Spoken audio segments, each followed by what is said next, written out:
বাংলাদেশে এবং বাংলাদেশের বাইরে পৃথিবীর বিভিন্ন প্রান্তে যেখান থেকে চ্যানেল আই দেখছেন, আপনাদের সকলকে সাদর আমন্ত্রণ তৃতীয় মাত্রা দেখবার জন্যে। বাংলাদেশের রাজনীতিতে একটা দৃশ্যমান পরিবর্তন লক্ষণীয়, যেটা অনেকের কাছেই জুলাই অভ্যুত্থানের পরে অনাকাঙ্ক্ষিত, কিন্তু পরিবর্তনটা বেশ স্পষ্ট এবং পরিবর্তনটাকে যেভাবেই ব্যাখ্যা করুন না কেন, এই পরিবর্তনটা আসলে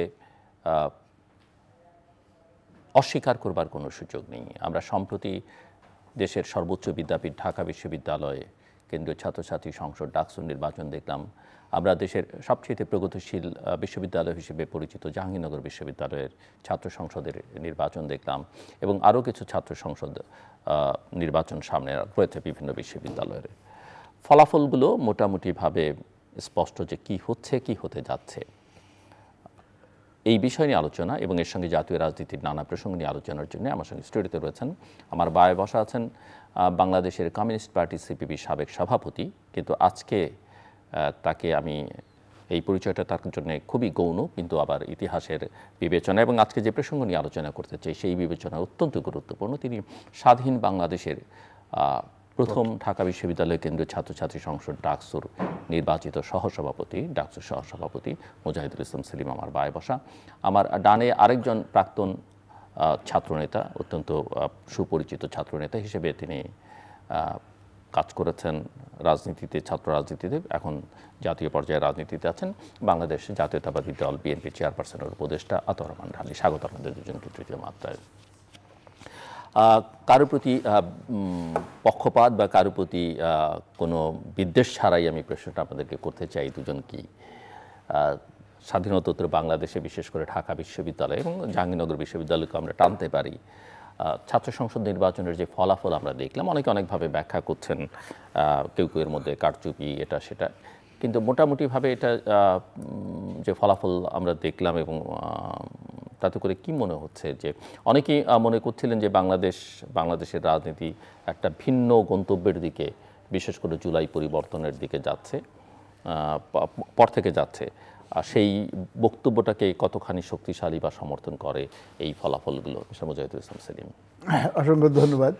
আপনার প্রশ্নটা খুবই ইন্টারেস্টিং, শুধু না গুরুত্বপূর্ণ বটে, এবং যেই পটভূমিতে আমরা আলোচনা করছি সেটা সৃষ্টি হয়েছে 24 জুলাই গণ অভ্যুত্থান, জুলাই আগস্টের যে ঐতিহাসিক গণ অভ্যুত্থান, সেটার ভেতর দিয়ে। এবং গণ অভ্যুত্থানের এর আগেও ঘটেছে, এবং আমার অভিজ্ঞতা থেকে আমি বলতে পারি এই ধরনের জাগরণ যখন হয় মানুষের ভেতরে, তখন মানুষ রাজনীতি বুঝতে চায়, জানতে চায়, অ্যানালিসিস করতে চায়। তাকে রাজনৈতিকভাবে শিক্ষিত করার সবচেয়ে উপযুক্ত সময় হলো এইটা, এবং এইবারও সেই কর্তব্যটা আমাদের সামনে আছে। ওর জন্য সমস্ত ঘটনাবলীর একটা গভীর বিশ্লেষণ, সেইটার মাধ্যমে জনগণকে শিক্ষিত করে তোলা রাজনৈতিকভাবে, সেটা একটা বড় কর্তব্য। আমি সব দলের সব রাজনৈতিক নেতৃবৃন্দকে বলবো, ডিফারেন্স থাকবে, এক একজন এক এক শ্রেণী দৃষ্টিভঙ্গি বা আদর্শগত দৃষ্টিভঙ্গি থেকে করবে, কেউ ইডিওলজি ব্যবহার করবে, কেউ লজিক ব্যবহার করবে, কিন্তু রাজনৈতিক আলোচনায় আসেন, রাজনৈতিক আলোচনা কর্মীদেরকে উদ্বুদ্ধ করেন এবং সেইটা চিন্তা করতে তাকে অভ্যস্ত করে তোলেন। ওর জন্য বললাম আমি খুব ইন্টারেস্টিং আর প্রয়োজনীয় বিষয় আপনি করেছেন। এই ক্ষেত্রে আমি বলতে চাই আপনার কংক্রিটলি পরিবর্তনটা একমুখী সবসময় হয় না। এটা কোনো সাদা কালোর ব্যাপার না, এটা একটা প্রক্রিয়ার ব্যাপার।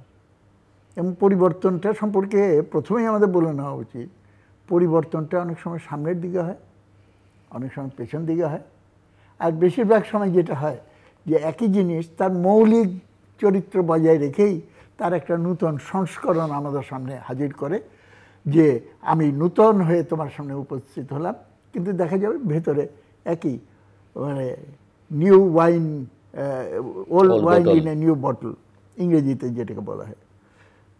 উপর ভাষা, তার প্রচ্ছদটা, কাপড়টা বদলালাম, তার চেহারাটা বদলালো, কিন্তু তার এসেনশিয়াল উপাদান, চরিত্র, সেইটা কোনো পরিবর্তন হয় না। অধিকাংশ ক্ষেত্রে এটাই হয়। আমি এখন যেটা পরিস্থিতি সম্পর্কে আপনি জিজ্ঞেস করলেন, আমি দেখতে পাচ্ছি এখনও কোনো বিষয়েই ফাইনাল কথা বলা যাচ্ছে না, কারণ অনেক রকম ফোর্স, অনেক রকম শক্তি ভিন্ন ভিন্ন ইন্টারেস্ট নিয়ে এইখানে কিন্তু দেশের ঘটনাবলীকে প্রভাবিত করার চেষ্টা করছে, যে কারণে অনিশ্চয়তা একটা অন্যতম বৈশিষ্ট্য হয়ে গেছে। ইলেকশন হবে কি সবাই জিজ্ঞেস করে এটা।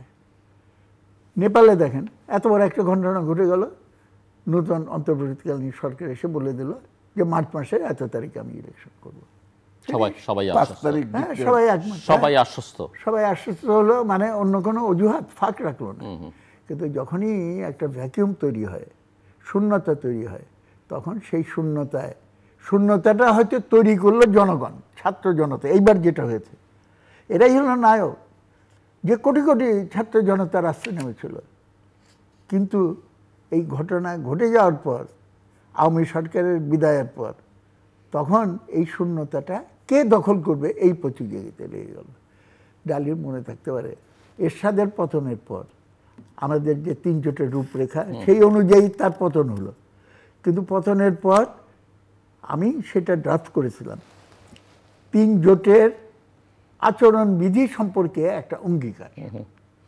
সেইটার একটা এসেনশিয়াল উপাদান ছিল, কথা ছিল যে অন্তত 2টা বছর আমরা স্বৈরাচারের আবর্জনা পরিষ্কার করব, কেউ নিজের দলীয় স্বার্থটাকে 1 নম্বরে দেব না। কিন্তু সেই অনুযায়ীতে চলল না। পরের দিন থেকেই শুরু হয়ে গেল কম্পিটিশন, আবর্জনা পরিষ্কার করার বদলে ওই আবর্জনা কে কার আঁচলে বেশি করে বাঁধবে, এই কম্পিটিশন নেমে গেল। যার ফলে পুরানো ব্যবস্থা, পুরানো ধারাটাই কিন্তু অব্যাহত হলো। আরও আগে যদি যাই, আমি আমাদের মুক্তিযুদ্ধের পর দেশ স্বাধীন হলো, হানাদাররা চলে গেল, তাজউদ্দিন সাহেব এসে বললেন পুরানো সিস্টেম চলবে না, এখন মুক্তিযোদ্ধারা দেশ চালাবে।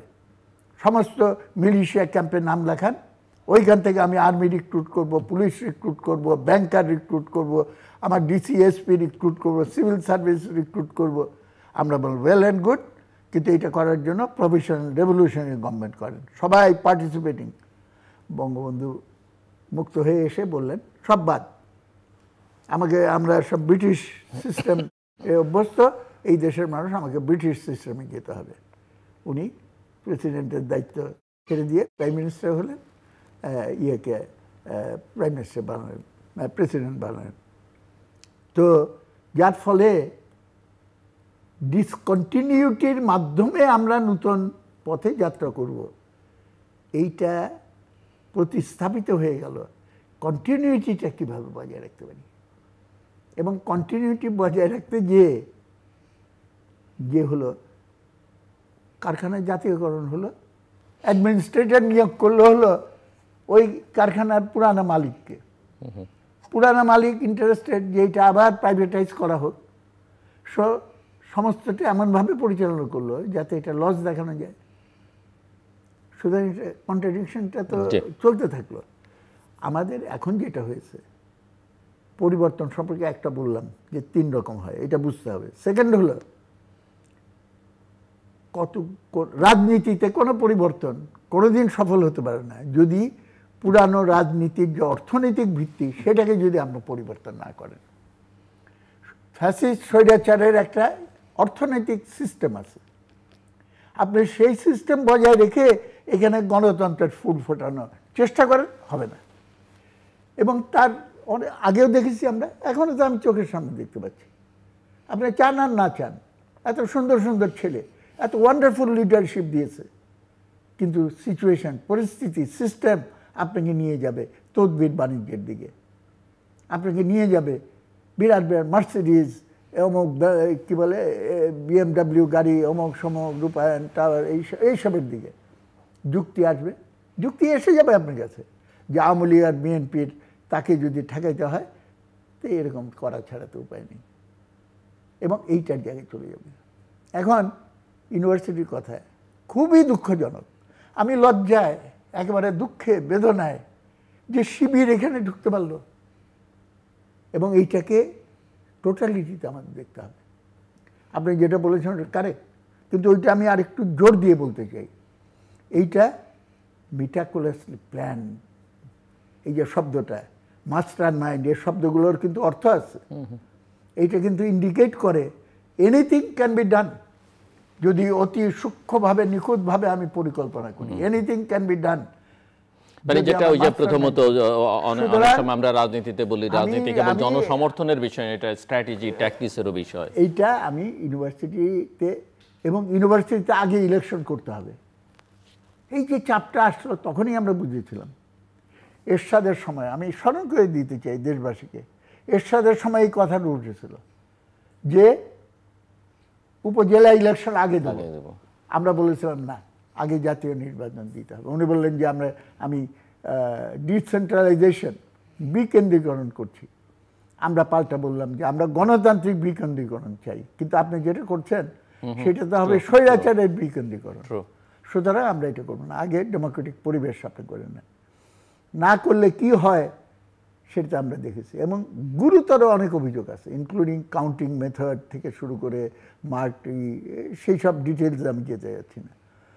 সুতরাং সবার ভিতরে একটা সন্দেহ, সেই সন্দেহ আমি উইদাউট এভিডেন্স আমি এটাকে হলফ করে বলতে পারি না, কিন্তু সার্কামস্ট্যান্সিয়াল এভিডেন্স বলে একটা কথা আছে, সেইটা ইন্ডিকেট করে যে it was a part of a grand plan. এবং আমার আশঙ্কা যে এইটা যারা করেছে তারা এটাকে কিন্তু লিঙ্ক আপ করে রেখেছে ইতিমধ্যেই ন্যাশনাল ইলেকশনে, একে এটাকে রিফ্লেক্ট করতে। সুতরাং it was a dress rehearsal from the side of জামাতে ইসলাম, জামাত শিবির। কিন্তু আহমকরা বোঝে না, তাদের জন্য ড্রেস রিহার্সাল হতে পারে, কিন্তু বাকি সবার জন্য এটা কিন্তু রেড সিগন্যাল, ওয়ার্নিং কল। আজকে অনেকেই হয়তো হতাশ হয়েছিল, অত গুরুত্ব দেয়নি, অত পাত্তা দেয়নি। এখন এইটা যদি হয় তখন কি হবে? কিন্তু তার চেয়ে বড় কথা, এটা দিয়ে আমি শেষ করব, তার চেয়ে বড় কথা, বাংলাদেশের রাজনীতি যেহেতু স্কিমেটিক কতগুলো পরিকল্পনার ঘাত প্রতিঘাতের ভেতর দিয়ে হয়, এখানে ইন্টারন্যাশনাল ফোর্স বা দেশের ভিতরে নানা ইকোনমিক অ্যান্ড সোশ্যাল ফোর্সেসের ইন্টারাকশন, সেটা কোথায় গিয়ে কোন জায়গায় গিয়ে মিলবে সেটা তথ্য যদি আমার না জানা থাকে, খালি আন্দাজের উপরে বিশ্লেষণ পরিপূর্ণ হয় না, খালি এটা জেনারেল হয়তো ধারণা করা যায়। সো মিস্টার আতাউর রহমান ঢালী, আপনার কাছে আমার প্রশ্ন যে মিস্টার সেলিম যে রেড সিগন্যালের কথা বললেন, রেড বলি, ইয়েলো বলি আর গ্রিন বলি, আপনার দল আসলে সেই সিগন্যাল বুঝতে পারে কি না? বা আমরা বিভিন্ন সময়ে বিভিন্ন আলোচনায় বিভিন্ন ফোরামে অনেকেই তো গত এক বছরের বেশি সময় ধরে রাজনৈতিক বিশ্লেষণ, ভবিষ্যৎ কী হওয়া উচিত কী হওয়া উচিত না করেছেন। আমার কাছে যেটা মনে হয়েছে যে বিএনপি এতটাই নিজেকে ক্ষমতার কাছাকাছি ভেবেছে যে বিএনপি আসলে বাকিদের কথা কোনো বিবেচনায় নিয়েছে বলে মনে হয়নি, একেবারেই নিয়েছে বলে মনে হয়নি। সেই সব প্রশ্নের উত্তর যদি আপনি নাও দিতে চান, তাহলে আমার প্রশ্ন যে যেখানে ছাত্রলীগ নেই, সাধারণভাবে ধরে নেওয়া হয় বাংলাদেশে দুটো দলই সবচেয়ে বড়, আওয়ামী লীগ বিএনপি, এবং তার ছাত্র সংগঠনটি বড় হওয়ার কথা, এবং সেই ছাত্র সংগঠন এবং অতীতের ছাত্র দলের ডাকসুতে বিজয়ের ইতিহাসও আছে, সেই ছাত্রদল কোথাওই জায়গা পাচ্ছে না, দাঁড়াতেই পারছে না, না ঢাকায় না জাহাঙ্গীরনগরে। অনেকেই আশঙ্কা করছেন রাজশাহী, চট্টগ্রাম, ময়মনসিংহ কোথাওই ছাত্রদলের আসলে কোথাও দাঁড়াবার মতো শক্তি আর আসলে নেই। আপনার টেক কি? ধন্যবাদ আপনাকে সেলিম ভাই, অত্যন্ত চমৎকার কিছু বিশ্লেষণ দিয়েছেন সমাজ, রাজনীতি, রাষ্ট্র, অর্থনীতি নিয়ে। তো আমি খুব ছোট করে ডাকসু ইলেকশন সম্পর্কে যেটা বলতে চাই, যে ডেফিনেটলি আমি যে কথাই বলি না কেন, আমার পরাজয়, যারা জয়লাভ করছে ডেফিনেটলি তাদের কৌশল আমাদের থেকে অনেক উন্নত ছিল বলেই আমাদের পরাজয় হয়েছে। এবং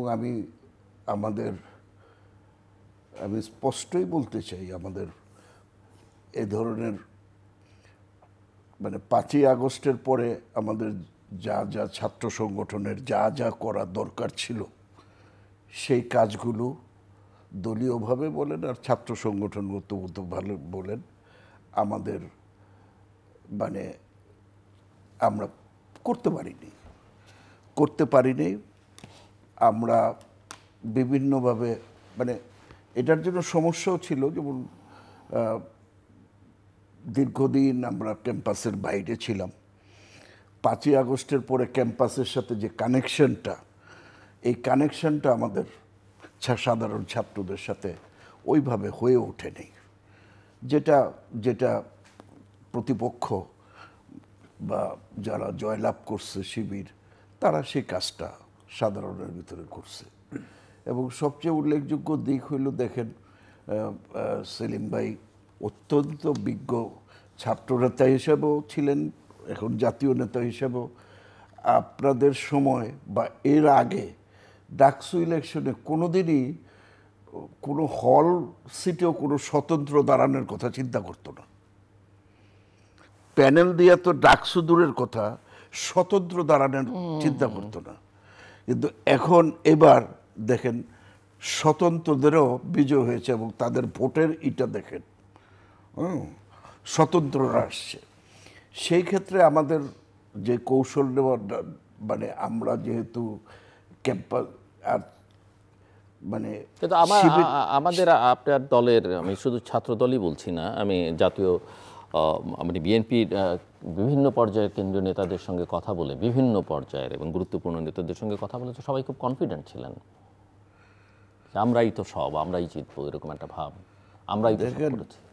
এখন বলে কি ওই যে, এবং মিস্টার সেলিম যেমনটা বলছিলেন যে জাতীয় নির্বাচনটা আগে, আমি সহ বহু লোক, আমি জানি বহু না হলেও কেউ কেউ ক্রমাগতভাবে বলার চেষ্টা করেছেন যে জাতীয় সংসদ নির্বাচনের আগে সেলিম ভাই যে আগে উদাহরণ স্থানীয় নির্বাচন বা কোনো ট্রেড বডি বা কোনো ছাত্র সংসদের নির্বাচন হওয়া উচিত।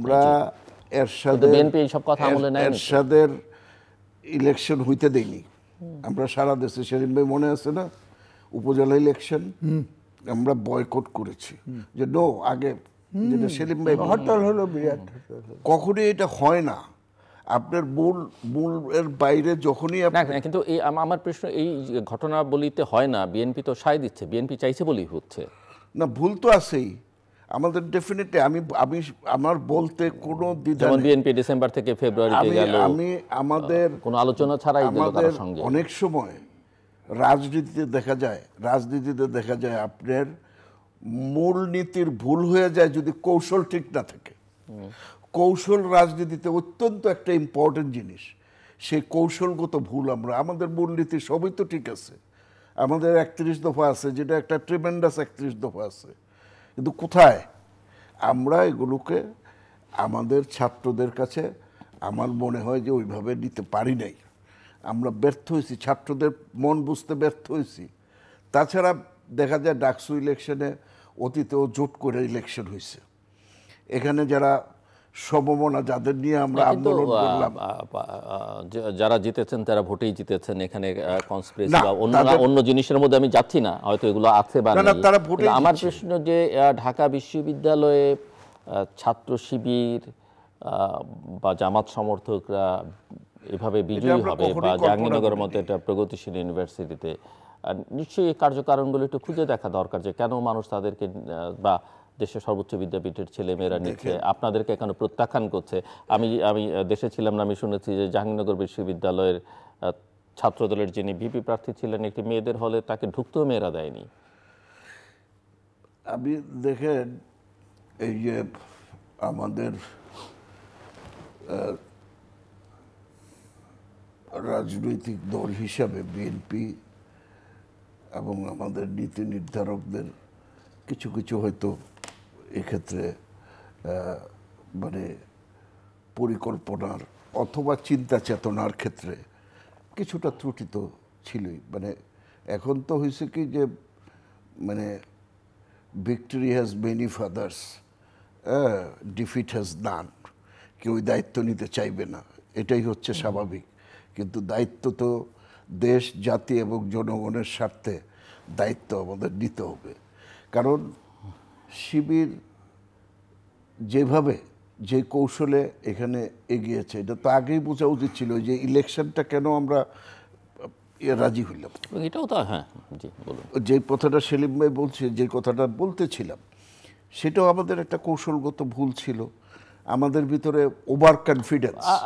আরেকটা জিনিস আমি দেখিনি, মিস্টার মুজাহিদুল ইসলাম সেলিম, আপনি ভালো বলতে পারবেন, যে আগে কখনো ডাকসু ইলেকশনের আগে বা এই ধরনের ইলেকশনের আগে ছাত্র সংগঠনগুলো ছাত্রদের সুবিধার জন্য এই যে শিবির এবার অনেক কিছু গিফট আইটেম বিভিন্ন হলে দিয়েছে, হ্যাঁ। এগুলো কখনো কিন্তু আমরা দেখিনি যে এই প্রবণতা। তারা এটা নতুনত্ব আনছে ছাত্ররা, এবং সেটা তো নিঃসন্দেহে ছাত্রদের ইস্যু গুরুত্বপূর্ণ ছিল, কিন্তু ঢাকা, বিশেষ করে ঢাকা বিশ্ববিদ্যালয়ের নির্বাচন আমরা সবসময় দেখেছি যে জাতীয় ইস্যুটা ইস্যু অনেক গুরুত্ব পেয়েছে। ঢাকা ইউনিভার্সিটির ইলেকশন এটা জাতীয় রাজনীতির সবসময় প্রতিফলন ঘটছে, অলওয়েজ ঘটছে। আবার কিছু কিছু ক্ষেত্রে ব্যতিক্রমও দেখা গেছে, যে ধরেন জিয়াউর রহমান ক্ষমতায় মান্না আক্তাররা সেখানে পাশ করছে, এবং মান্না আক্তাররা পাশ করার এরশাদ ক্ষমতায় আক্তার বাবলু পাশ করেছে। হ্যাঁ, এরশাদ ক্ষমতায় আক্তার বাবলু পাশ করেছে। আক্তার বাবলু পাশ করছে তো তো সেটা হইছে। কিন্তু এরা যে একটা পরবর্তীতে জাতীয় রাজনীতিতে যে একটা ভূমিকা, সেই ভূমিকা যে তাদের যে খুব একটা ডাকসুর ছিল সেরকম না। এবারও আমি মনে করি এখনও সুযোগ আছে। আমি মনে করি বিএনপি একটা বৃহৎ রাজনৈতিক দল। বিএনপি কোনোদিনই, যতবারই ক্ষমতায় আসছে, কোনোবারই খুব সহজে ক্ষমতায় আসেনি। অত্যন্ত প্রতিকূল অবস্থার মধ্য দিয়ে বিএনপিকে ক্ষমতায় আসতে হচ্ছে প্রতিটা বারই। হ্যাঁ, এবং দেখা গেছে যে বিএনপির বিরুদ্ধে বিভিন্ন মানে ফ্যাক্টরগুলি কাজ করেছে। আর আরেকটা জিনিস দেখেন যে ক্যামোফ্লেসের যে রাজনীতি, যে শিবির এখানে এরা একসময় ছাত্রলীগ ছিল, এরা ছাত্রলীগের অধীনে থেকে রাজনীতি করছে। জাহাঙ্গীরনগর বিশ্ববিদ্যালয়ের যে ভিপি ক্যান্ডিডেট স্বতন্ত্র নাম দিয়া, শিবির কি কৌশলে স্বতন্ত্র নাম দিয়া তারা দিচ্ছে, সে ছিল ছাত্রলীগের সদস্য। ঠিক একইভাবে এখানে এটা আমি বলছি যে তাদের নির্বাচনী কৌশল। আবার বলবো যে শিবির তো সারা জীবনই তাদের রাজনীতিটাই হচ্ছে দ্বিচারিতায় একদম পরিপূর্ণ। মানে তাহলে আপনি কি বলতে চাইছেন ছাত্ররা বা জনগণ এখন দ্বিচারিতাকে সমর্থন করছে? না, ওদের কৌশল ওরা তো এটা বুঝতে দেয়নি, এরা এদেরকে বুঝতে দেয়। আমি আসছি আপনার কাছে আবার। মিস্টার মজিদুল ইসলাম সেলিম, এই যে কথাটা মিস্টার ঢালি বললেন যে শিবির ছাত্রলীগের মধ্যে ঢুকে পড়েছিল 5ই আগস্টের পরে, আওয়ামী লীগের বড় বড় নেতা, মধ্যমানের নেতা অনেকেই দেশে নাই, পালিয়ে গেছেন, কেউ কেউ হয়তো জেলে আছেন। ছাত্রলীগেরও গুরুত্বপূর্ণ নেতারা নাই যারা পরিচিত, কিন্তু আওয়ামী লীগ ছাত্রলীগের সমর্থক গোষ্ঠী তো আছে। তাদের সমর্থকরা আসলে কাদেরকে ভোট দিল, এই প্রশ্ন। কেউ কেউ বলেছেন বিএনপির কোনো কোনো নেতা যারা একসময় ছাত্র রাজনীতি করতেন, তারা বলে একটু নিজেদেরকে কি বলবো স্বস্তি দেওয়ার চেষ্টা করছেন যে সব ছাত্রলীগ শিবিরকে ভোট দিয়ে দিয়েছে, এই কারণে ছাত্রলীগ জিতেছে। কিন্তু আমি অ্যানালাইসিসটা একটু আপনার কাছ থেকে শুনতে চাই, যেটা জাতীয় রাজনীতিতে হয়তো বিবেচনা করবার। কতগুলো বিষয় আমাদের খেয়াল রাখতে হবে। আমাদের দেশ বহুদিন ধরে সত্যিকারভাবে বলতে গেলে সামরিক শাসনের যুগের পরপরই এইটা দ্বিদলীয় বাইপোলার একটা জায়গায় চলে গেছে। সুতরাং কমন আন্ডারস্ট্যান্ডিং এবং বিএনপি সম্পর্কে যে আলোচনা হচ্ছিল, এইটা আমি খতিয়ে দেখার জন্য অনুরোধ করব যে তারা খুব সিম্পল মেকানিক্যাল ওয়েতে ভেবেছে বাইপোলার তো একটা পোল চলে গেছে তো অটোমেটিক্যালি আমি I am the other pole.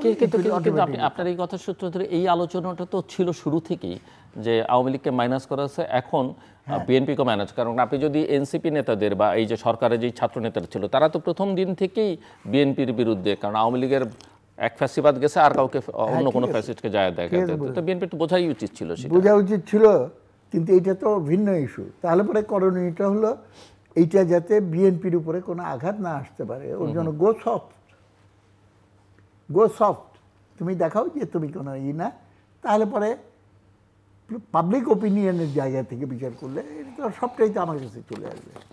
এই একটা জিনিস ভেবে দেখা উচিত যে এইভাবে ভাবনাটা ছিল কি না, এবং এখনও যদি এটা কন্টিনিউ করে তাহলে এটা মারাত্মক হবে বিএনপির জন্য, এবং বর্তমান কোঅর্ডিনেশন অফ ফোর্স বিবেচনা করলে সেটা দেশের জন্য ক্ষতিকর হবে। সেইটার এক্সপ্লেনেশন আমি গেলাম না। সেকেন্ড হলো একটা কথা বহুল উচ্চারিত, কিন্তু এটার তাৎপর্য সম্ভবত বিএনপি বুঝে নেই, নতুন বন্দোবস্ত। এই কথাটা কেন আসছে?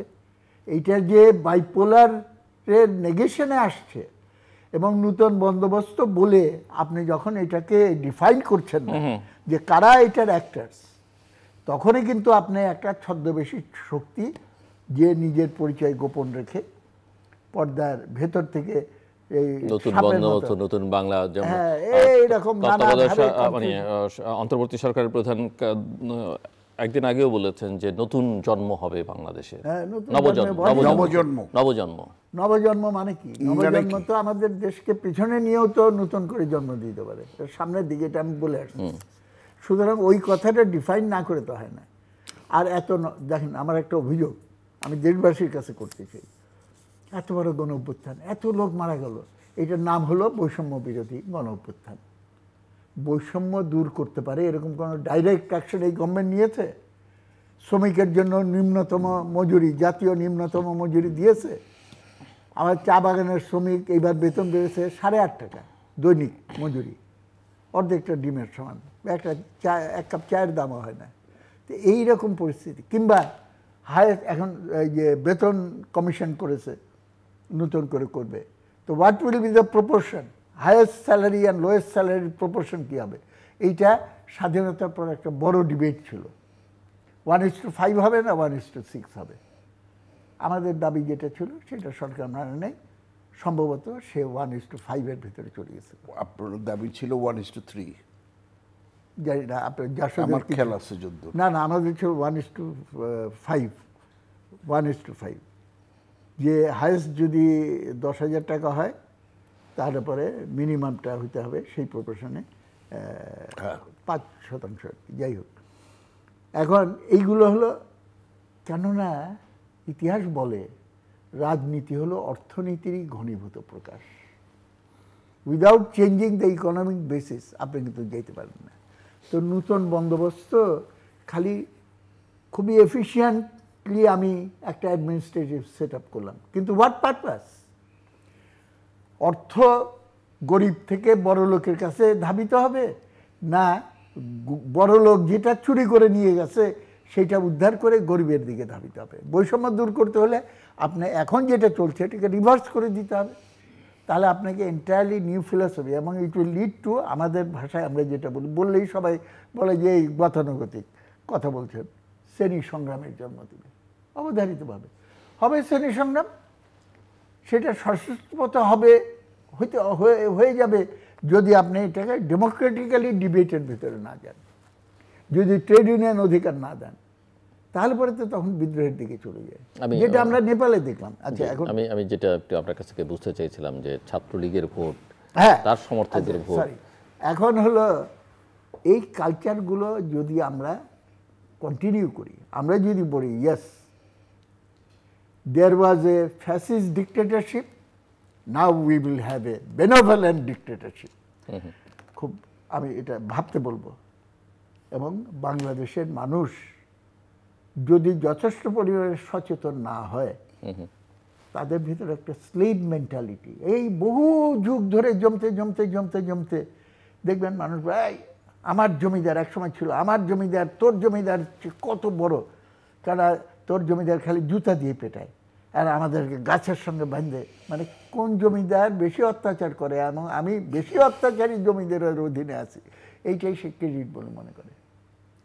সুতরাং আমাদের এখানে হয়েছে 50 বছরের ইতিহাস দেখেন, যারা সরকারে ছিল তারা পরস্পরের সঙ্গে কম্পিটিশন করেছে। আমি বেশি লোন আনতে পেরেছি, আমি বেশি তেল দিয়ে আমেরিকার পক্ষে যেতে পারছি, এবং আমেরিকা এখন আসতেছে, করিডর করতেছে, অমুক করতেছে, এইগুলো নিয়ে ক্রেডিট তুমি তো আনতে পারোনি। এই যে মেন্টালিটি, সত্যিকার দেশপ্রেম এবং দেশপ্রেমিক কর্তব্যগুলো কি, সেই জায়গা থেকে তো আনতে হবে। এখন আপনার পয়েন্টটা, সরি আমি সাইডে চলে যাচ্ছি, এইটা হলো এই চেঞ্জটা সম্পর্কে যদি আমি ভালো করে নেতা হিসেবে শুধু না, আমার হোল অর্গানাইজেশনকে যদি ইকুইপ না করি আইডিওলজিক্যালি, পলিটিক্যালি, তাহলে পরে পুরানো ব্যবস্থা তার ডেমনস্ট্রেটিভ এফেক্টের কারণেই কন্টিনিউ করে যাবে নতুনের ভেতরে। সুতরাং অ্যানালিসিস থেকে আমি বলছি, শিবির ছাত্রলীগের ভিতরে ঢুকে আমার ছাত্র ইউনিয়নের কর্মীদের পিটেছে, মেঘ মল্লারকে পিটায় চোখ নষ্ট করে দেওয়ার চেষ্টা কারা করেছে? এই হেলমেট বাহিনী, এবং হেলমেট বাহিনীর ভেতরে শিবির ঢুকেছিল। সুতরাং ছাত্রলীগের নেতাদেরকে খালি কর্মীদেরকে বিচার করলে তো হবে না, আইডেন্টিফাই করে বের করতে হবে শিবিরের কারা কারা ছাত্রলীগের ভেতরে ঢুকেছিল, এফেক্টিভ রেজাল্ট এনেছে। সুতরাং এটা খুবই স্বাভাবিক, শিক্ষা নেওয়া এখান থেকে। তাহলে শিবির যেভাবে ইনফিল্ট্রেট করে একটা জায়গায় নিয়ে এসেছিল, আমরাও এইটা করলে পরে আমরা ছাত্রলীগকে রিহ্যাবিলিটেট করতে পারবো। এটা ফার্স্ট পয়েন্ট। সেকেন্ড পয়েন্ট হলো দুঃশাসন, ফ্যাসিস্ট দুঃশাসন টিকায় রাখার জন্য অন্যতম পলিটিক্যাল ইনস্ট্রুমেন্ট যুক্তি ছিল আওয়ামী লীগের, যে আমরা না থাকলে তো সাম্প্রদায়িক শক্তি চলে আসবে, জামাত শিবির চলে আসবে।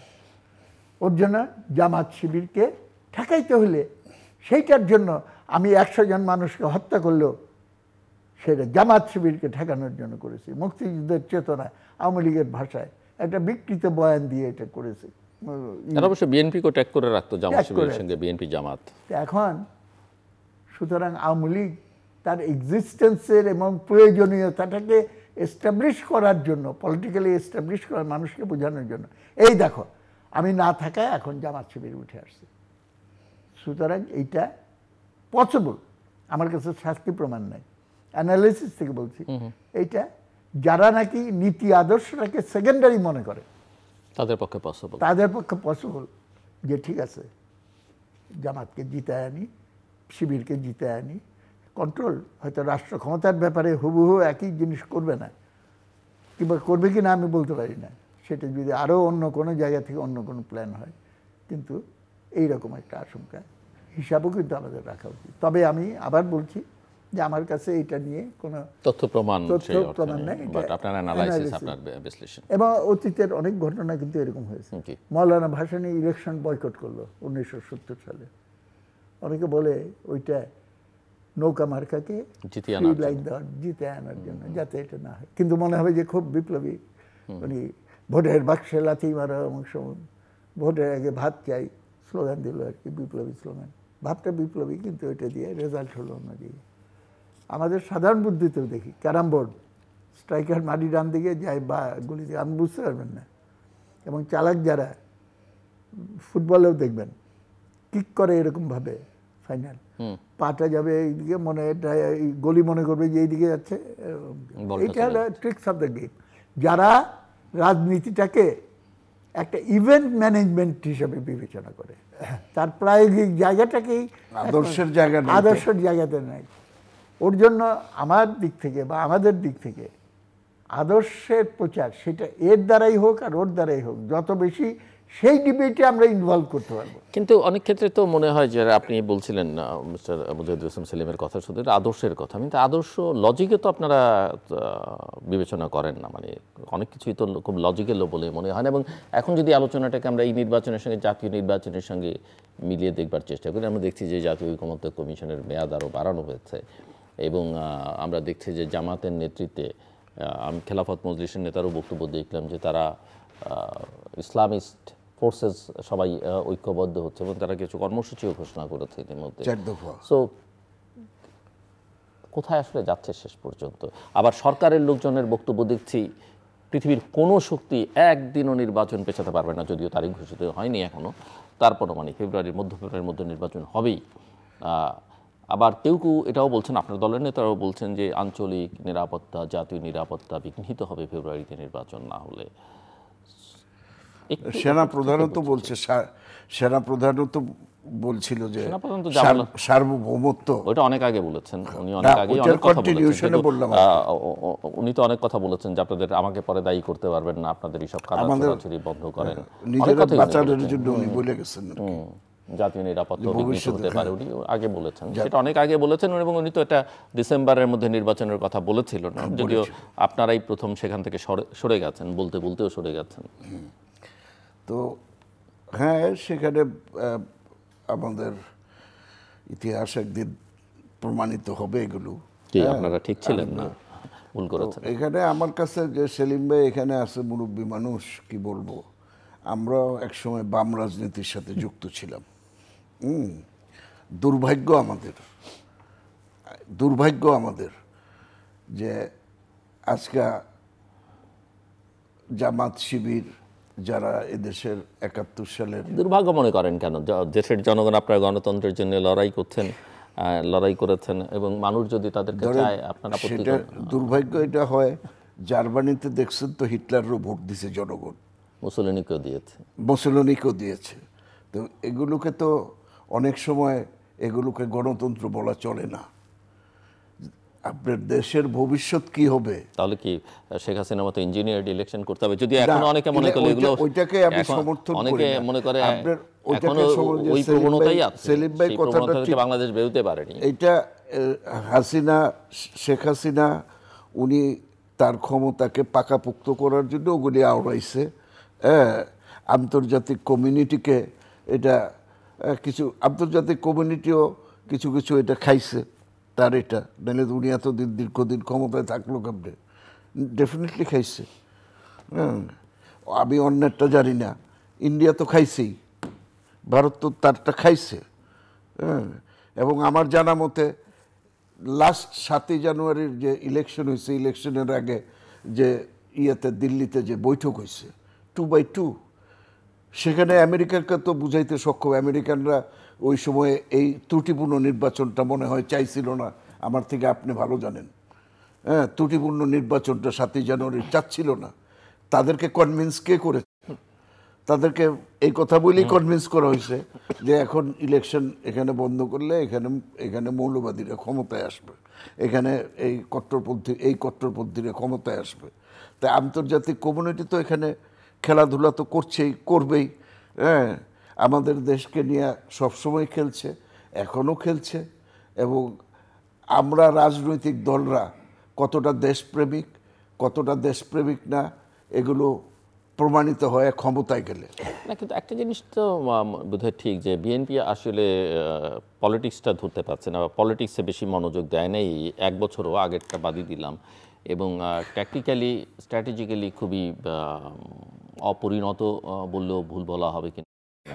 এবং নির্বাচনটা যদি এই যে নেপালের যে উদাহরণ, আপনি প্রথম 6 মাসের মধ্যে 9 মাসের মধ্যে ইলেকশন হলে সেটা কি দাঁড়াতো, আর এখন কি দাঁড়াবে? যে 5ই আগস্ট এবং অনেক ক্ষেত্রে আমরা দেখেছি যে বিএনপির কথার সঙ্গে কাজের মিল খুব কম। যেমন ধরেন আওয়ামী লীগকে নিষিদ্ধ করবার ইস্যুতে বিএনপির যে পজিশন ছিল অনেক সময় এগুলো আমাদের হয়েছে, হয় নাই। আমাদের নেত্রী অসুস্থ, নেতা বিদেশে থেকে আমাদের এইখানে যারা আছে তাদের সাথে হয়তো অনেক সময় আলোচনার গ্যাপ হয়, বা অনেক সময় আলোচনা বুঝতে না পারে এদিক সেদিক যে হয় নাই তা না, আমি বলবো না। আজকের যুগে এই আলোচনার গ্যাপ হয় যেখানে হয় না। শুনেন, পাকিস্তানের মতো দেশ, আমরা পাকিস্তানের মতো দেশ যাদের সাথে আমরা লড়াই করছি, সেখানে আজকে দেখেন ইমরান খান জেলে বসে এআই দিয়া, আর্টিফিশিয়াল ইন্টেলিজেন্স দিয়ে সে ইলেকশন করে পাশ করে চলে আসছে। তো আমরা বিএনপি একটা আধুনিক রাজনৈতিক দল হিসাবে আসছিল যখন জন্ম হয়েছে, তখনকার জন্য সেই আধুনিকতাটা আমরা ধরে রাখতে পারিনি। যে আধুনিকতা তো একদিনের না, এটা প্রতিটা স্টেপে বাস্তব অবস্থার সাথে মিলায়া, সেটা আমাদের কিছুটা ত্রুটি হয়েছে, সেটা আমরা কাটানোর চেষ্টা করব। অবশ্যই আমাদের অ্যাক্টিং চেয়ারপারসন এটা উনি এ ব্যাপারে অত্যন্ত সচেতন, ওনার বক্তব্যতে শুনেছেন। তো তারপরেও আমি সেলিম ভাইয়ের সাথে ও যে প্রশ্নটায় যেতে চেয়েছিলাম, যে আসলে আমি এখনও মনে করি যে আসলে এখানে তো বিপ্লব হয়নি, এখানে একটা অভ্যুত্থান হয়েছে। হয়তো আগের অভ্যুত্থানের থেকে এই অভ্যুত্থানটা একটু ভিন্ন রকম, কিন্তু কন্টেন্ট ইজ দ্য সেম। ওই যে সেলিম ভাই যেটা বলছে, কন্টেন্ট ইজ দ্য সেম। একটা ইলেকশন হবে, আমরা সবাই চেষ্টা করছি যে আইনের শাসনটা কেমনে রাখা যায়, যেটা আসি না এগুলো নিয়ে আমরা কাঠামো নিয়ে সবাই আলোচনা করছি। যেটা আমরা একসময় পড়ছি যে বেসিক কাঠামো হচ্ছে অর্থনীতি, এর উপরই কাঠামো হচ্ছে রাজনীতি আর সংস্কৃতি। তো আমরা বেসিক কাঠামোর কিভাবে মৌলিক পরিবর্তন হবে এগুলি নিয়ে তো কোনো আলোচনা, এটা বিপ্লব ছাড়া হবে না। এগুলি ডেমোক্রেটিক এই পলিটিক্স, এই ইলেকশন এগুলি দিয়ে হয় না। আমরা একটা মধ্যপন্থী গণতান্ত্রিক রাজনীতি করি। আমরা একটা ওয়েলফেয়ার স্টেট করা পর্যন্ত, একটা মিনিমাম একটা ওয়েলফেয়ার স্টেট করা পর্যন্ত আমাদের দায়িত্ব বিপ্লব না, বিপ্লব করার দায়িত্ব সেলিম ভাইরা এবং আমি কিন্তু ওই দায়িত্ব, ওই ওয়েলফেয়ার স্টেট করতে হলে তো আপনাকে ওই ক্ষমতায় যেতে হবে, নির্বাচনী বৈতরণীটা পার হতে পারবে হবে। তো নির্বাচন আর দিল্লি কতখানি কাছে দূরে না না সেটা ঠিক আছে। মিস্টার মুজাহিদুল ইসলাম সেলিম, এটা আপনার কাছ থেকে বুঝতে চাই, যখন জাতীয় রাজনীতির প্রেক্ষাপটে এটার প্রভাব হয়তো কতখানি পড়বে কতখানি পড়বে না, আবার একেবারেই পড়বে না এটাও মনে করবার কোনো কারণ আছে কিনা আমি জানি না। কারণ যখন সাধারণ মানুষও দেখবে যে দেশের শিক্ষিত ছাত্ররা সবাই তাদেরকে সমর্থন করছে, এবং এদেরও তো বাবা মা আত্মীয় স্বজন নিশ্চয়ই সারা দেশই ছড়ানো ছিটানো আছে, কৌশলের দিক থেকে বা অন্য বিবেচনা থেকে কি দাঁড়াবে। কিন্তু আমি একটু বুঝতে চাই যে আপনি আসলে ফেব্রুয়ারিতে নির্বাচন দেখেন কি না, সেই নির্বাচন কেমন হবে। এই যে নির্বাচন নিয়ে কেউ কেউ যত কথা বলছেন, ইদানিং তো নানা রকমের কথাবার্তা বলছেন, সবাই খুব স্পর্শকাতর খুব শক্ত কথাবার্তা শুনছি, আসলে আপনি কি দেখেন? এই প্রশ্নে যাওয়ার আগে যেই প্রসঙ্গটা দাদি সাহেব তুললেন, বিপ্লব ছাড়া হবে না। অ্যাকচুয়ালি আমিও মনে করি মানুষের অভিজ্ঞতার আলোকে, সেটা খালি আমরা বলেছি, সেটা তো সময় সাপেক্ষ ব্যাপার। সেটাই আমি বলছি। আপনাদের বিপ্লব করতে হলে তো আপনাদের বামপন্থীরাই করবেন, বিএনপি তারা বিপ্লব করবে না, বিপ্লবী দল। সুতরাং এই উপলব্ধি যখন মানুষের ভিতরে আরো গভীরতর হবে, যে খালি সরকার ফেলে দিলেই হবে না, আমাকে গোটা ব্যবস্থাটাকে আমূলভাবে বদলিয়ে আরেকটা জায়গায় নিতে হবে, এবং সেইটার জন্য সচেতন কোনো একটা শ্রেণী বা একাধিক শ্রেণী তাকে দায়িত্ব নিয়ে সচেতন সংগঠিত হয়ে সেই কাজটা করতে হবে। ওর জন্য কথাটা বলে নিচ্ছি আমি সবার কাছে, এইটা মাথায় রাখতে হবে। এইটা যখন আসবে তখন করলে হবে না। যখন একসঙ্গে বসে চীনাবাদাম খাই আমরা বন্ধুরা, শেষ হয়ে যায়, আমি অন্যদিকে তাকালে, ওর জন্য আমি বলি যে তখন 3টা বাদাম একসঙ্গে খাইতে হয়। একটা থাকবে মুখে, একটা থাকবে হাতে, আরেকটা থাকবে চোখে চোখে। অর্থাৎ immediate, mid term, ultimate goal, সবটা ইন্টারকানেক্টেড। সুতরাং এটা আমি বলে যাচ্ছি, কবে হবে জানি না। নেক্সট গণ অভ্যুত্থান বা বিপ্লব যেটাই বলেন ইজ কামিং। তবে এতদিন এটা ছিল ছাত্র, সঙ্গে ছিল শ্রমিক, এইবার হবে শ্রমিক, অর্গানাইজ কনসাস শ্রমিক শ্রেণী, এবং তার সঙ্গে বিপ্লবী বুদ্ধিজীবী হিসেবে ছাত্র সমাজ একটা বড় শক্তি হিসেবে থাকবে। যাই হোক, এখন কোশ্চেনটা হলো ইমিডিয়েটলি কী হচ্ছে। ইমিডিয়েটলি যেটা হচ্ছে, একটা থেকে আরেকটা প্রশ্নে আমরা যাচ্ছি, ইলেকশন হবে কি হবে না। এই প্রশ্নটা দেখেন আপনি ভালো করে, ইন্টারেস্ট যারা খুব গভীরে অ্যানালিসিস করে তারা দেখবে কোন ফোর্সগুলো ইলেকশন চায় আর কোন ফোর্সগুলো ইলেকশন চায় না। স্বাভাবিকভাবে যারা বর্তমান ক্ষমতা কাঠামো অন্তর্বর্তী সরকারের মাধ্যমে হচ্ছে এবং তার বেনিফিশিয়ারি অর এক্সপেক্টেড বেনিফিশিয়ারি, তারা চাবে না যে ইলেকশন হোক, ন্যাচারাল। এই অবস্থাটা তারা কন্টিনিউ করার চেষ্টা করবে। বিএনপি, প্রধানত বিএনপি নামটাই বলছি, expected to come in power. তবে আমি বলছি তাদের এক্সপেকটেশনটা যে কতগুলো নতুন হিসাব জন্ম নিয়েছে, এইটা অতখানি গুরুত্ব দিয়ে তারা হিসাব করেনি। তারা খুব ইজি গোয়িং, যে ইট ইজ কামিং, আমার কোলের উপরে এসে পড়বে পাওয়ার, আমি সেটা দয়া করে পাওয়ার নিব। তখন সবাই ব্যস্ত হয়ে গেল নিজের নিজের এলাকায় কীভাবে আওয়ামী লীগকে রিপ্লেস করে চাঁদাবাজি করব। নেতাদের কনসেন্ট ছিল, আমি এই কথা বলবো না, নেতাদের কনসেন্ট না থাকলেও আপনি যে সোশ্যাল ফোর্সের উপর ভিত্তি করে দলটা করেছেন, তাদের ইনএভিটেবলি তারা ওই দিকে চলে যাবে। প্রসঙ্গক্রমে আমি বলি, আমি এই প্রপোজালটা দিয়েছি আপনার অনুষ্ঠানে, আমি বলেছি পলিটিশিয়ানদের গালাগালি করা হচ্ছে এবং বিরাজনীতিকরণের একটা প্রক্রিয়া চলতেছে। Why don't the all political parties একটা আচরণ বিধি কেন করে না? তওবা, জনগণের কাছে আমরা বলতেছি, আমরা ক্ষমা চাই, অতীতে অনেক ভুল করেছি, সামনে আর করব না। আমরা কোনো মব ট্রায়াল করব না, আমরা কোনো ক্রিমিনালসকে স্থান দেব না, কোনো অ্যাক্টিভিটিকে আমরা প্রশ্রয় দেবো না, ইত্যাদি ইত্যাদি। তাহলে মানুষ বুঝবে যে ইজ সামথিং। এবং এটা প্র্যাকটিক্যাল, খালি ঘোষণা দিয়ে না।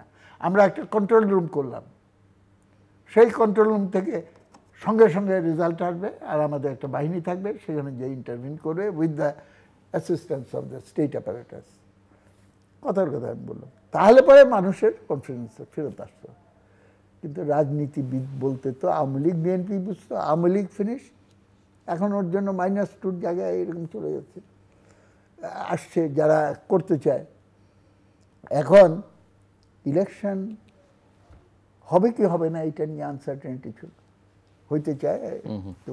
আর আমাদের দিক থেকে আমরা অলওয়েজ বলেছি ইন্টারিম গভর্নমেন্ট মানে আনইলেক্টেড অবস্থায় ছিলাম, ইলেক্টেড অবস্থায় যাও, অ্যাজ সুন অ্যাজ পসিবল, প্রয়োজনীয় রিফর্ম করে এটা করা। এখন প্রশ্নটা আরেক জায়গায় চলে আসছে। ফেব্রুয়ারি মাসের ফার্স্ট হাফেই ইলেকশন হবে, ফার্ম আর্মি চিফ বলছে, বলছে। সম্ভবত এটা বেশি জোর দিয়ে বলা হচ্ছে এই কারণে আরেকটা ইস্যু ভেতর থেকে কিন্তু আছে, খুব উচ্চারিত না। সেটা হলো এই গভর্নমেন্ট কি একটা নিউট্রাল গভর্নমেন্ট? এইটা যে প্রশ্ন করে, যখন প্রশ্ন সৃষ্টি হয়েছে তখন তারা কিন্তু ভাবে নেই। তারা মনে করেছে যে এর আগে যেই প্যাটার্নে চলেছে সেই প্যাটার্নেই চলবে। ওর জন্য সমন্বয়করা অমুকরা নতুন পার্টি করলো, কিংস পার্টি করলো, মনে করলো যে এইটা দিয়ে মাস্টার প্ল্যান বা মেটাকুলাস প্ল্যানিং দিয়ে, মাস্টার মাইন্ড দিয়ে আমরা ওইটা যেমন লিডারশিপ ক্যাপচার করতে পারছি, এখন আমরা এটাও করতে পারবো। কিন্তু এটা তো পরিষ্কার প্রমাণিত তথ্য দিয়ে অভিযোগ এসেছে যে এটা তো একটা দিকে বায়াসড। এবং প্রথম দিনই এটা দেখা গেছে। এই প্রশ্ন এখন তোলার সময় এসে গেছে। Why was it that Jamaat Islam আর বিএনপি আর কার সঙ্গে আমার ঠিক মনে, জাতীয় পার্টি সম্ভবত, তাদের সঙ্গে আলোচনা করে ইউনূসের নাম ঠিক করা হলো। সো দিস ফোর্সেস তাদের বলবে যে হ্যাঁ আমরা বুদ্ধি দিয়েছিলাম, and all activities of Yunus liability কিন্তু তাদেরই নিতে হবে। বিএনপি বলবে, বিএনপির কথা আমি বলেছি, একটু নার্ভাস ছিল, এটা আমার কি অমুক কি, কিন্তু জামাত ইসলাম আগে থেকে প্ল্যান করেছিল। সুতরাং সে তার হিডেন লোকজনকে সবটাকে এনে এটার ভিতরে সামনে চলে আসছে। এখন সেইটা দিয়ে কিংস পার্টি করে তারা মনে করেছিল যে সব কিছু সরাই দিয়ে আমরা এটা করতে পারবো। এবং ইউনিভার্সিটি ইলেকশন করার ব্যাপারে সবচেয়ে উৎসাহী ছিল কিন্তু এই সমন্বয়করা। কারণ তারা মনে করেছে আমি ছাত্র সমাজের প্রতিনিধি, হোল স্টুডেন্ট কমিউনিটি যদি আমার সঙ্গে আসে তাদেরকে বলবো যে শীতের ছুটির সময় যাও বাড়িতে। এটা কি মনে হয় আপনার কাছে যে এই এনসিপি বা এই ছাত্র নেতাদেরও, যদিও নাহিদ ইসলাম বলেছেন যে উপদেষ্টারা মাহফুজা আসিফকে ছুঁড়ে ফেলে দিয়েছে, কিন্তু কি এই প্রশ্ন করা যায় যে জামাতও আসলে তাদেরকে ব্যবহার করে মোটামুটি সাইডলাইনে ফেলে দিয়েছে? অফকোর্স, এবং যেমনটা আপনি বলছিলেন যে সরকার অনেকখানি এনসিপির প্রতি বায়াস, অনেকে তো মনে করেন জামাতের প্রতিও এই সরকারের, সেটা আমি বললাম, জামাতের সঙ্গে কনসালটেশন সম্পর্কটা অনেক করেই তো বেশি করেছে ঘনিষ্ঠতা। এবং যখন তিনটা দলের নাম বলে প্রথম, তখন কিন্তু জামাতে ইসলামের নামটা প্রথম উচ্চারিত হয়েছিল। যেই জামাতে ইসলাম তখনও পর্যন্ত একটা ব্যান্ড, ইলিগাল সংগঠন। এইটা খুব আশ্চর্য হচ্ছে না আমি, কিন্তু এটা ঘটনাবলীর গতিধারাটা কিন্তু তখনই ইন্ডিকেট করেছে। অনেকে বলতো যে তাহলে পরে তো এখন থেকে শুরুতেই আমাদের বলা উচিত যে এই সরকার মানি না। এইটা একটা মারাত্মক কথা। এবং এই কথা যে হাসিনা সরকারকে রিহ্যাবিলিটেট করার যুক্তি নিয়ে আসে, সেইটা কোশ্চেনটা হলো I must won the movement of the মাসেস। গণ অভ্যুত্থান তো জনগণের সৃষ্টি।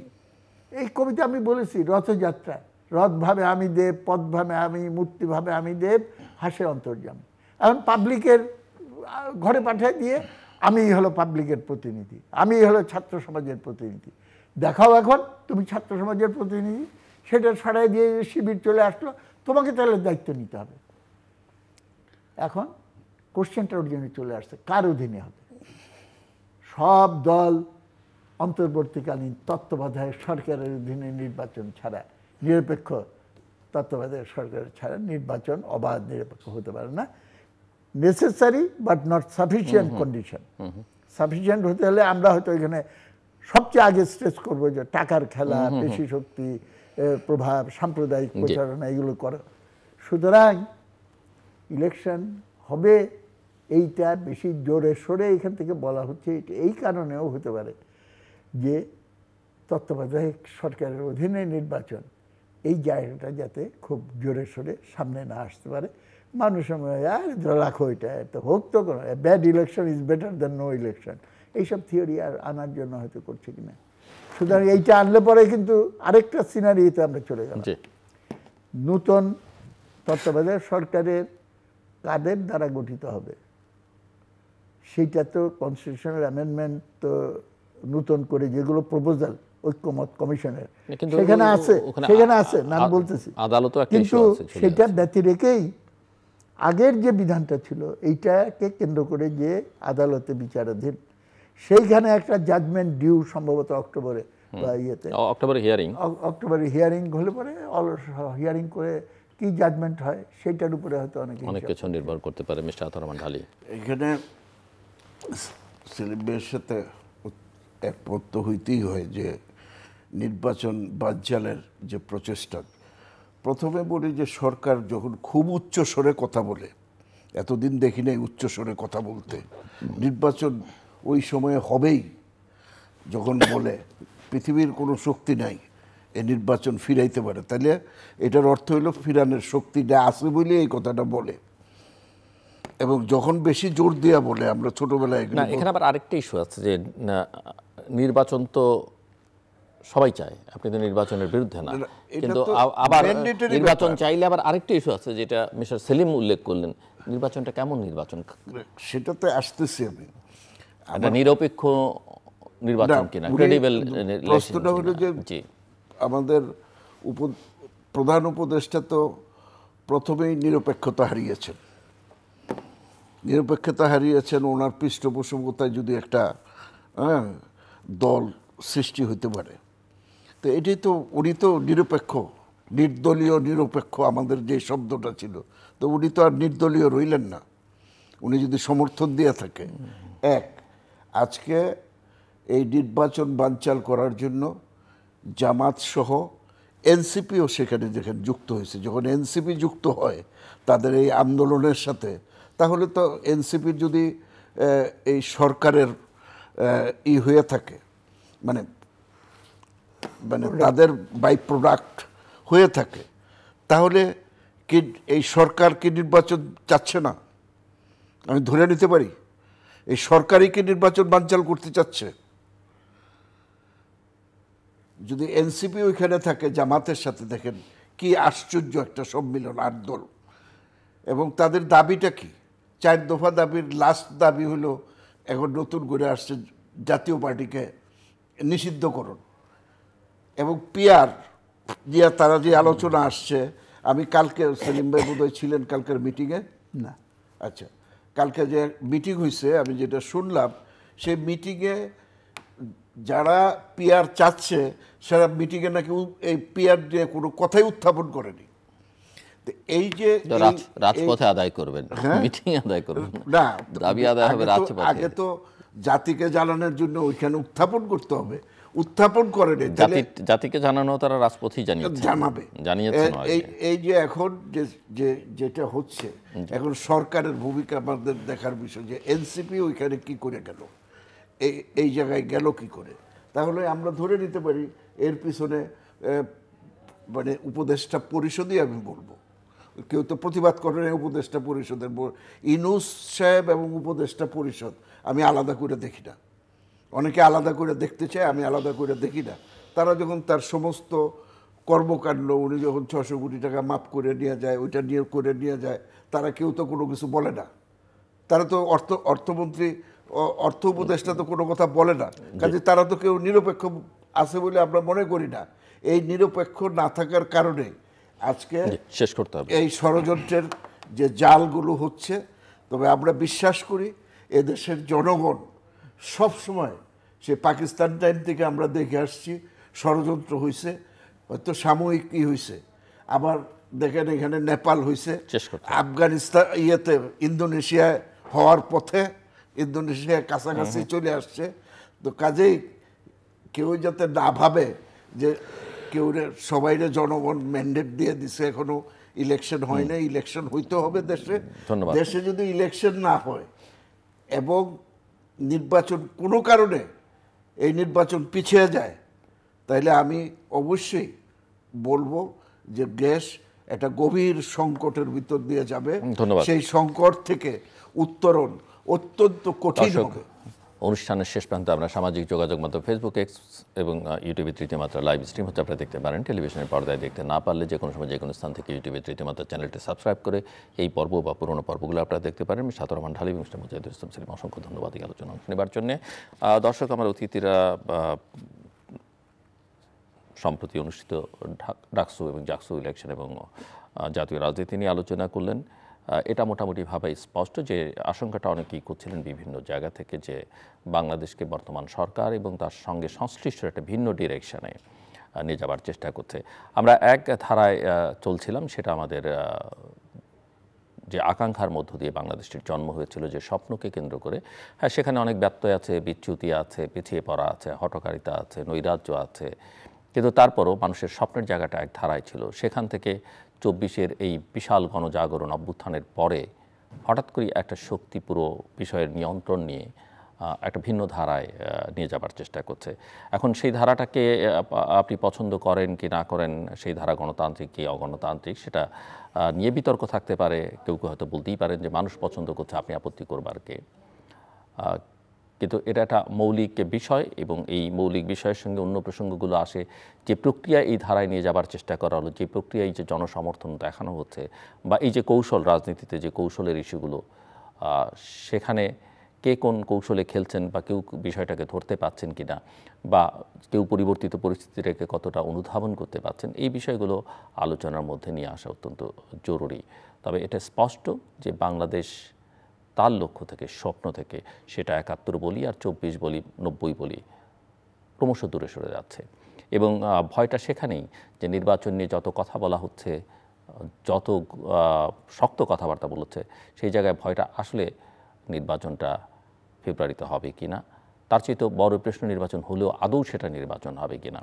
কিন্তু বাংলাদেশে একটা নির্বাচন দরকার, এবং তার জন্য ইতিমধ্যেই যে ফিল্ডটা আসলে দরকার, লেভেল প্লেইং ফিল্ড, বা সবার জন্য সমসুযোগ, বিশেষ করে ভোট দেবার ক্ষেত্রে এবং ভোট করবার ক্ষেত্রে, সেটাও নিশ্চিত করা জরুরি হয়ে পড়েছে। আমাদের সঙ্গে থাকবার জন্য অসংখ্য ধন্যবাদ, সবার জন্য শুভকামনা।